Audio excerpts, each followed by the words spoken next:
Hello and welcome into another episode of Locked on Wolves. Today on the show, I want to talk about how weird this Timberwolves team is and should we be concerned about the Wolves defense? Obviously, the offense struggled a lot the other night in the Wolves' most recent loss, but the defense is what has been sliding for the last few weeks. I want to break it down a little bit, why the defense has been struggling, what I believe the Timberwolves are trying to do moving forward as they prep for the stretch run of the season and hopefully a run through the playoffs. Also, a preview of Wolves Cavs on Monday night. It's all upcoming on the show. Welcome in. You are Locked on Wolves.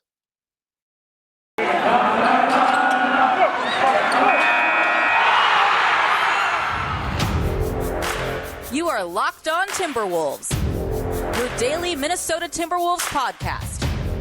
Part of the Locked on Podcast Network. Your team every day.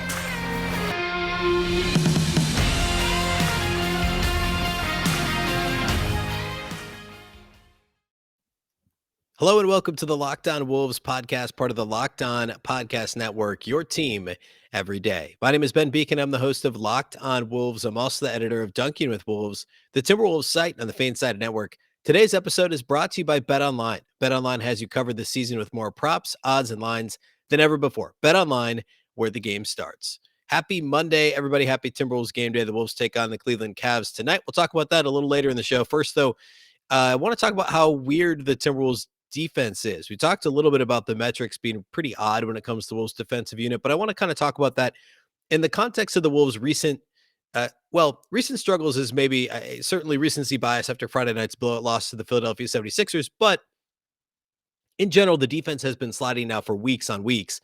Why is that? How is that impacting their offense? And what does that look like moving forward through the stretch run of the season? So we're going to break that all down here on the show before we get to a Wolves Cavs preview. First, so a big thank you for making Locked on Wolves your first listen each and every single day. Of course, Locked on Wolves is free and available everywhere, including YouTube, as well as all of your favorite audio platforms, Apple, Google, Spotify, Odyssey, anywhere you like to listen to podcasts, you can find this program. Also, you can follow on Twitter at Locked on T-Wolves, and my account is at Beecken, and that's with two B's, two E's, CKEN. All right. A real quick standings check. I think this is almost probably a daily mini segment here moving forward, but a quick standings check for the Timberwolves. After play on Sunday, the Wolves remain, of course, in 7th in the West. However, they're now a full 4 games behind the Denver Nuggets, who have already won 3 times now since the All-Star break, including each of the last 2 nights. And they're only a game ahead of the LA Clippers, who have won 2 straight. The Clippers barely escaped. They beat the lowly Houston Rockets by a single point on Sunday. And now the Wolves, I mean, for all this talk about, hey, can the Wolves get to 6? They're 4 back of 6. They're only 1 up on 8. I still think it's most likely that the Timberwolves finish in 7th in the West. That's the most likely scenario. And I do think it's probably more likely they get to 6 than that they fall to 8, because I just don't think the Clippers are going to have enough. If and when Paul George and Kawhi Leonard come back, are they going to be able to get it figured out in time? I think it's more likely Dallas or Denver trips up and the Wolves continue to play well overall. However, the debacle on Friday night, did not do a post-game podcast after Friday's loss. So, and I don't want to dwell on it much on the show today, but Friday night, even if the loss was much more about offensive struggles, the Wolves defense as a whole, outside of a couple of exceptions here and there, has been pretty bad since the first of the year. Well, bad's maybe not the right, that's not the right word to use for a team that actually has had a bad, basically a bottom 5 defense 9 out of the last 10 years, I think is what it's been. It's been a mediocre defense, right? It's been like 17th, 19th rated since the first of the year. And of course, it was top 10 for the first, 8 weeks or so of the season. So, what's happened with that? And how has that then in turn impacted the offense at times? Now, it was the number 1 rated offense league wide until right before the All-Star break since the first of the year. Obviously, it's 10th overall in offensive rating for the season as a whole, but it was pretty mediocre at best the first part of the season. And then, of course, the 2 units flipped. The defense struggled. The offense was better. But the offense has been so good up until the last couple of weeks that it's just been less of, we're not talking about it as much. But my concern still lies on the defensive end of the ball. And I've been saying this all year. So some of this is just kind of diving a little bit deeper on some things I've touched on kind of tangentially over the past few weeks. My concerns about the Timberwolves defense and the sustainability of what they were doing earlier this season. So here's my issue. If you look at some of the key factors in terms of defensive units, I mean, so like for instance, on Basketball Reference, it's got the four factors, which I guess isn't unique to isn't unique to Basketball Reference. But when you talk about the four factors, it's turnovers, it's free throw shooting, it's rebounding, and it's essentially field goal shooting. In the sense, so when you look at Basketball Reference, it takes it a step further and it's more of an advanced metric look at it. So it's effective field goal percentage, turnover rate, defensive rebounding rate, and free throw rate. The Timberwolves have been last or second to last in free throw rate and defensive free throw rate and defensive rebound rate all season long. And I've talked about this going back to November. However, it's stayed there. And the Wolves were a top 10 offense basically through Christmas, top 10 defense through Christmas. And they've been a top, a bottom half of the league defense since the first of the year.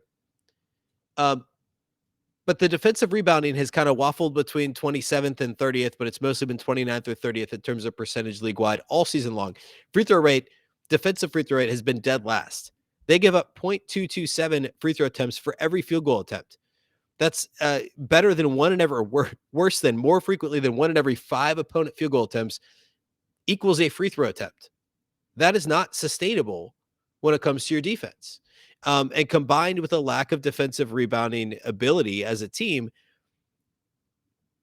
those are two worrisome factors. Now, on the flip side of it, they've been so good in turnover rate. They were number one for most of the season. They recently slid slightly to second.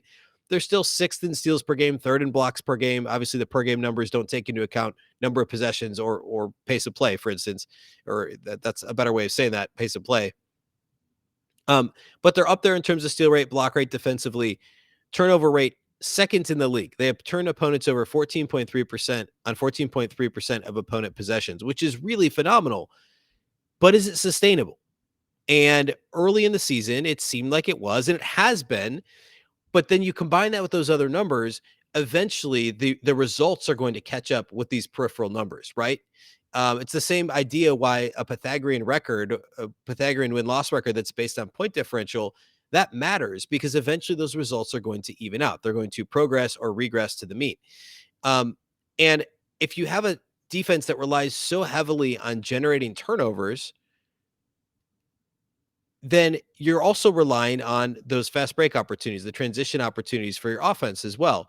And what happens when you play a well-disciplined team that doesn't turn the ball over very often? Something has to give, right? It's the old, unstoppable force meets an immovable object. It's that sort of a thing. But a lot of times, the better coached team, or at least the well-coached team that executes better, is going to come out ahead of the team that's blitzing the pick and roll and the team that's jumping passing lanes and trying to generate turnovers as their only way of stopping you offensively. This is one of my old faithfuls. I'll go back to this pretty frequently on this show. And if you've been with me for most of the last 2 years, you've heard me say this before. There's only a handful of ways you can stop that opponent's offensive possession ends, right? A made basket, a free throw attempt, a missed basket with a defensive rebound, or a turnover. The Timberwolves stop opponent possessions by generating a turnover more than 14% of the time, which is great. But they also commit fouls so frequently that, I mean, the most frequently of any team in the league in terms of personal fouls and also free throw attempts. They also cannot grab a defensive rebound to save their life. They're second to last in defensive rebound rate and have been one of the league's worst teams all year in that regard. So if you're terrible in two of those ways and great in the other, well, I'll tell you what, not every offensive rebound is going to end up in a basket, but a decent percentage do, right? It's a kick out to an open three or it's a putback attempt at the rim. So that's going to hurt you. And obviously free throw attempts are going to hurt you too. So you're already coming in on the wrong side of the ledger there if you're unable to stop your opponents by grabbing a defensive rebound. And if you can't stop committing fouls, you're going to be in a bad spot in terms of your defensive execution. So why did it work so well early in the year, and why is it not working well now? What has changed, right? Because like I said a minute ago, they've been one of the worst defensive rebounding teams. They've been the worst team in terms of committing fouls all season, and they've been a good team in terms of creating turnovers. So why was this a top 10 team over the first 4, 6, 8 weeks of the season defensively? And now they're solidly middle of the pack or worse, 17th, 18th, 19th, depending on what site you look at in terms of defensive efficiency, and have been plummeting really since the 1st of January. What's changed? Why do the Wolves rank where they do now in terms of defense? I want to get a little bit more into the X's and O's of the defensive adjustments and why I think that the Timberwolves are struggling more defensively and trying to make some of these adjustments. that they weren't needing to do early in the season. So I want to get into that next year. First, though, let's talk about our friends over at Built Bar. This is the time of year that and I can't be alone in this, have pretty much given up on all of my New Year's resolutions. But not this year. I'm sticking to my resolution to eat right thanks to Built Bar. It almost feels like it's not really a resolution though, because I actually truly and genuinely enjoy eating Built Bars. Have you tried Built Puffs? If you haven't, you're missing out on one of Built Bar's best tasting bars. Puffs are the first ever protein infused marshmallow. They're fluffy, they're marshmallowy, they're not just a protein bar, they're a treat, and they're covered in 100% real chocolate. Puffs are a fan favorite with some incredible flavors like yummy cinnamony churro, coconut marshmallow, banana cream pie. So good. These are going to be your new favorite. All Built Bars are covered in 100% real chocolate, including Puffs. That's 100% real chocolate, low calorie, high protein. Replace your candy bars with these. They're genuinely better. A typical candy bar can be anywhere from 2 to 300 calories. Just go to built.com, scroll down to the macros chart. You'll be absolutely blown away. High protein, low cal, high fiber, low carb. Most Built Bars have just 130 calories, only 4 grams of sugar, only 4 net carbs, and 17 grams of protein. Compare that to a candy bar, which usually has around 240 calories, 30 grams of sugar, and dozens of net carbs. Mint brownie, coconut almond, and new for this month, white chocolate cookies and cream. They're all delicious, and new flavors are coming out all the time. If Built thinks that a flavor might be good, they'll make it. It will be delicious, and it will be good for you. At Built Bar, they are all about the taste. They make it taste delicious first, and then figure out how to make it healthy. And I don't know how they do it, but they pull it off every single time. Go to built.com, use promo code LOCK15 and get 15% off your order. That's promo code LOCK15 for 15% off at built.com.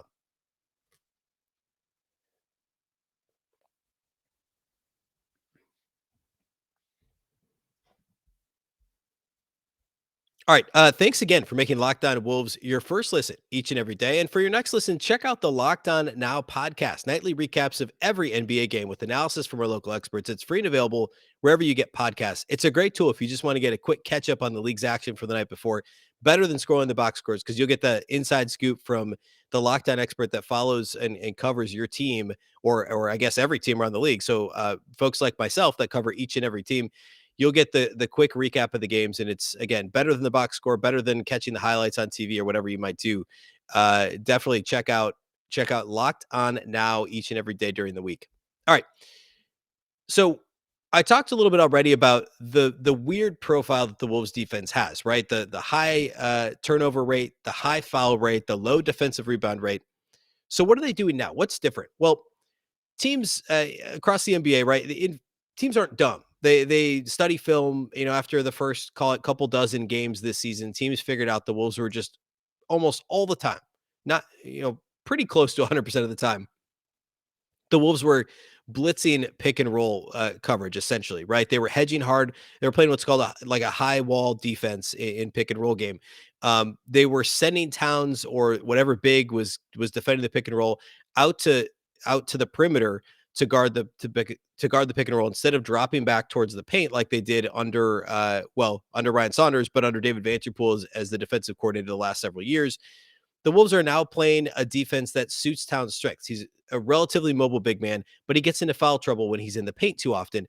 And so the idea is, if teams are trying high pick and roll, let's send Towns out to hedge hard on the perimeter, and let's rely on the back side of the defense to close out on shooters. So the Wolves went to an Xing out scheme on the back end, where they're having the low man come up and contest in the slot, and then whoever's closest to the elbow contest in the corner, to try and contest these shots faster and force the offense to move the ball and go from getting an okay shot to a great shot in order to actually get a shot off. And for the most part, it worked early in the season. It's why the Wolves were a top 10 defense. And Minnesota has the athletes on the back end and has the length and the really, frankly, the youth to pull it off. I mean, talk about Towns hedging hard on the perimeter.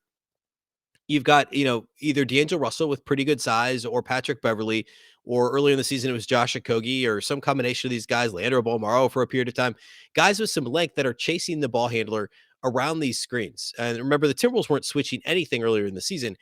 And then you had the length on the back end, the Jared Vanderbilts, the Jaden McDaniels, even a Patrick Beverly. You had these guys, and Naz Reid, that could fly around and contest shots on the perimeter. At least that was the goal. And Anthony Edwards is probably a better example than Naz. Naz isn't exactly, I mean, he's mobile for a big man, but he's not the guy that you necessarily want running out to the perimeter to contest a jumper. But you had, the Edwards and the Beverleys and the Vanderbilts and McDaniels and those guys all getting on the perimeter to contest jumpers to try and, to try and be the low man and step up in the paint if a ball handler did get past the first line of defense on the perimeter. And it worked for the most part until teams around the league adjusted to that and they sent backside cutters more frequently. And they just started making the extra pass and then making the open shot. And that's another thing that the Wolves earlier this season, the opponent 3-point shooting percentage was so low. And I've talked about this before.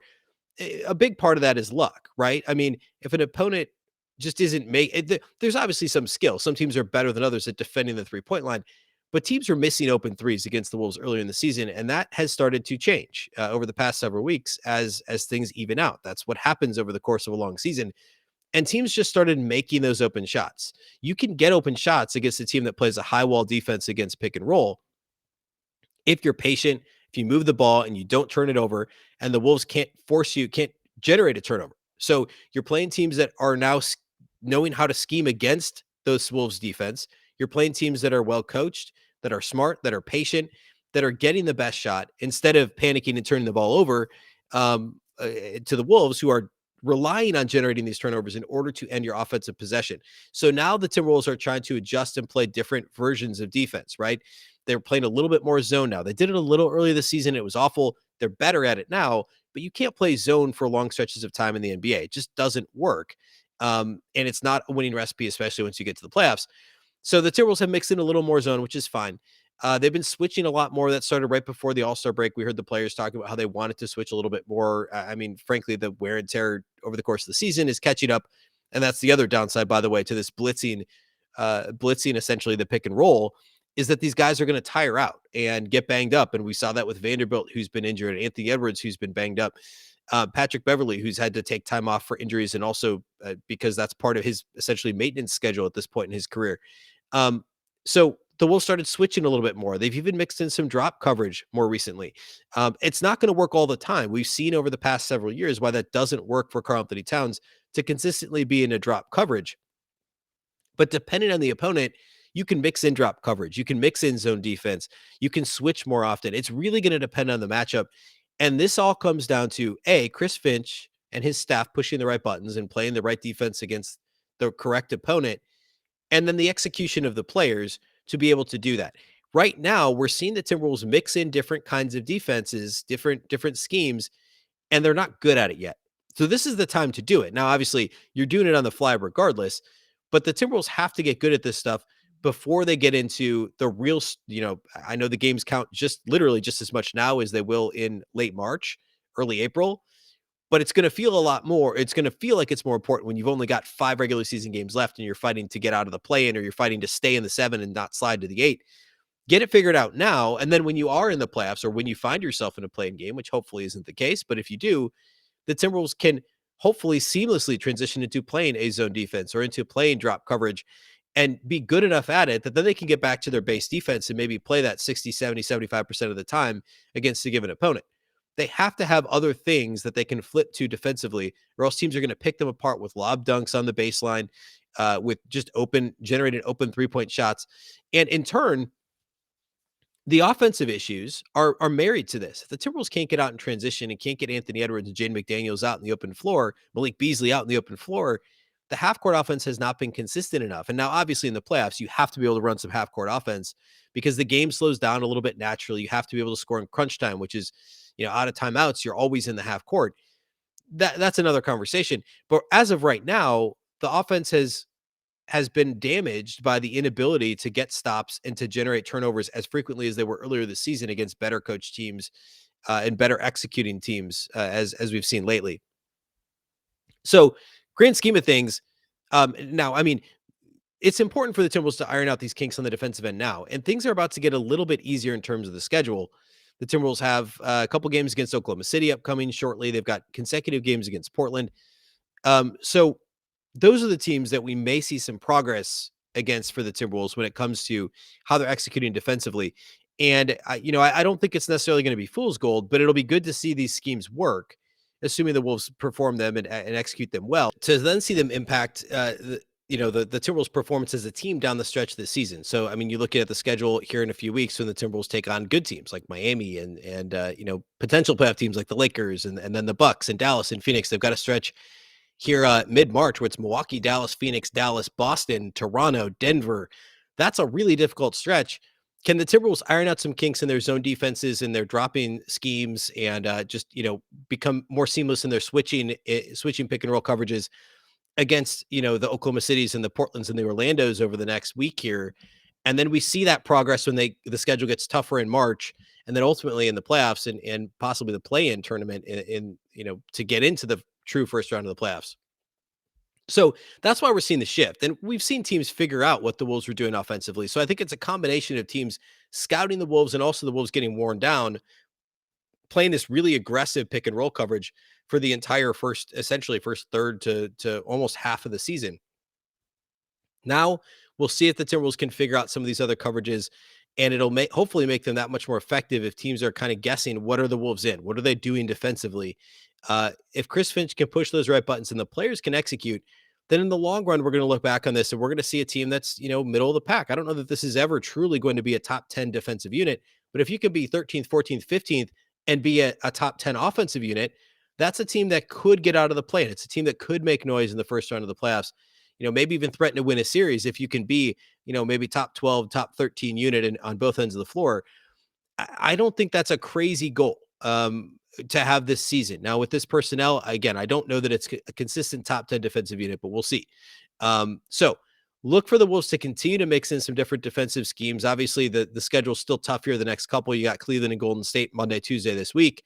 And then you get into the Oklahoma City, Portland, Oklahoma City, Orlando portion of the schedule and some opportunities to pick up some wins there, regardless of what defense you're playing, frankly.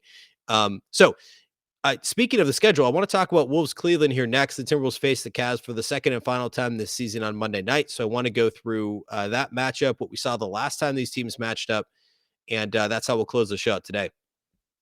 First of all, let's talk about our friends over at BetOnline. Football might be over, but basketball is full steam ahead for both pro and college hoops. From all the latest odds, totals, player performance props to where the next fired coach might land, BetOnline.net is the number one spot for all your sports betting needs. BetOnline remains the best spot for all your sports scores, podcasts, and news this season. And it's not just basketball. BetOnline.net is your source for hockey, boxing, UFC odds, and more, and really just all general sports betting information. Head to the website today or use your mobile device to learn more about the trends and action. BetOnline, where the game starts.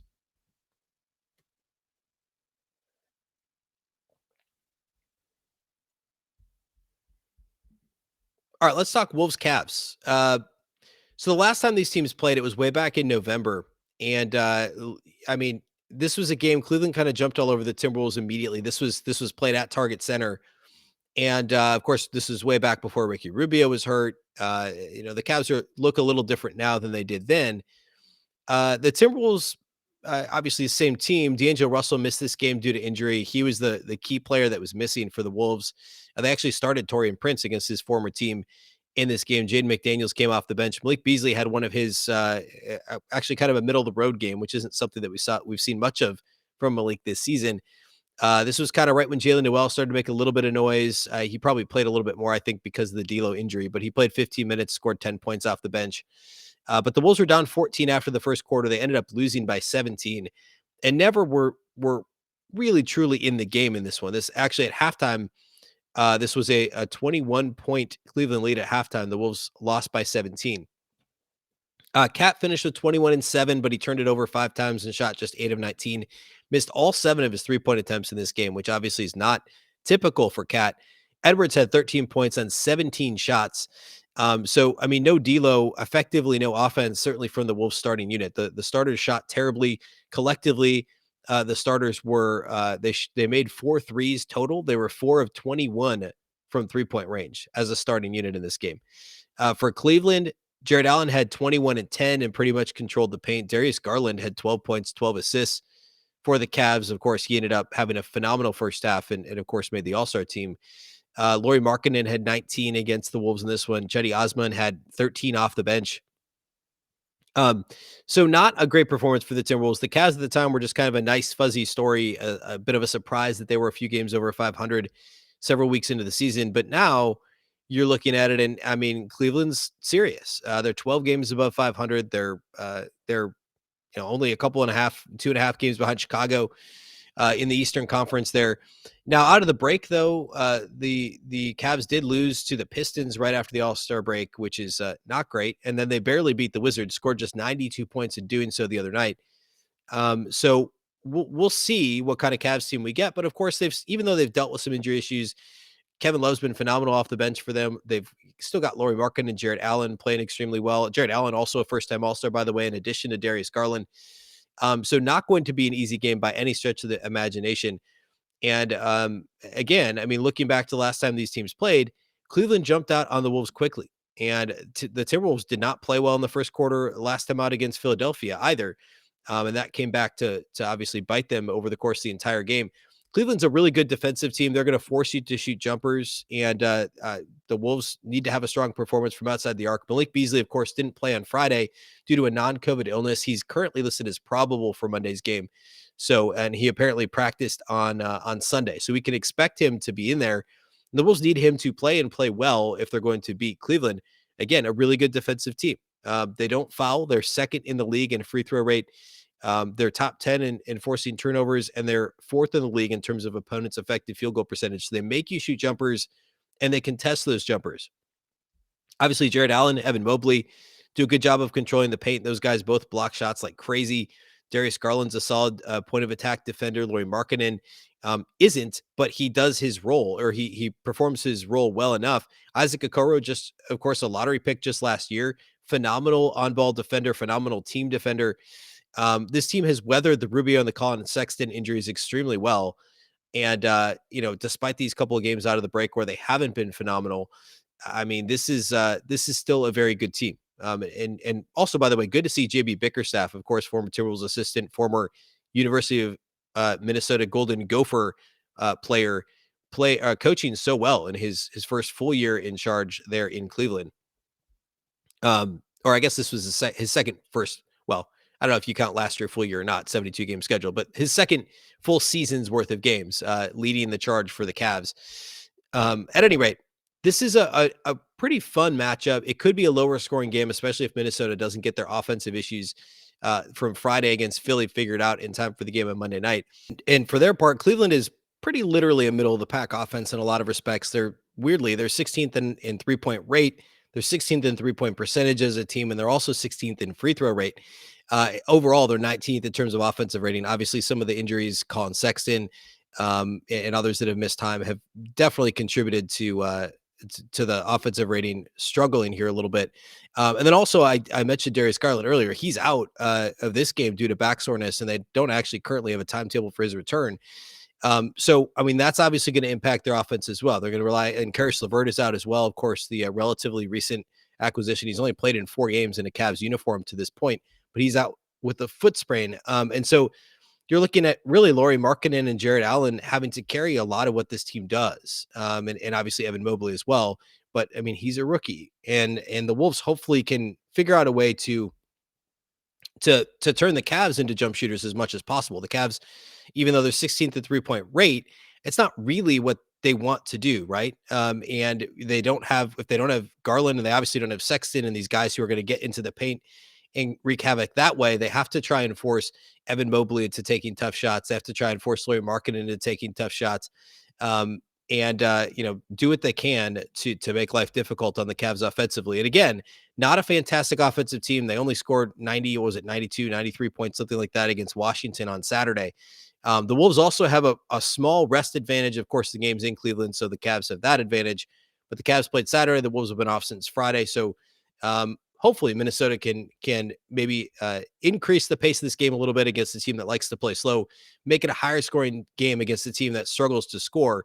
And then come out with a win on another front end of a back-to-back, with, of course, traveling back to Minnesota to take on Golden State on Tuesday is not going to be an easy task either, but it makes it all that much more important to get this first one here in Cleveland on Monday night. All right, that's all we have for you here today. Of course, the show for Tuesday will be the Monday night post-game podcast following the Wolves-Cavs game, so be sure to tune into that. Thank you to those of you that do make Locked On Wolves your first listen each and every day. Of course, the show is free and available everywhere, including YouTube, as well as all of your favorite audio platforms. Apple, Google, Spotify, Odyssey, anywhere you like to listen to podcasts, you can find this show. You can also follow on Twitter at Locked On T-Wolves and at Beecken with two B's, two E's, CKEN. Thanks again for listening to Locked On Wolves, of course, part of the Locked On Podcast Network. Remember, the Locked On Network is your local experts on all the biggest stories. You can make your second listen Locked On NBA. Locked On experts covering the biggest stories around the NBA every Monday through Friday in less than 30 minutes. It's free and available wherever you listen to podcasts. Once again, I'm Ben Beecken. This is the Locked On Wolves podcast, and we'll catch you next time.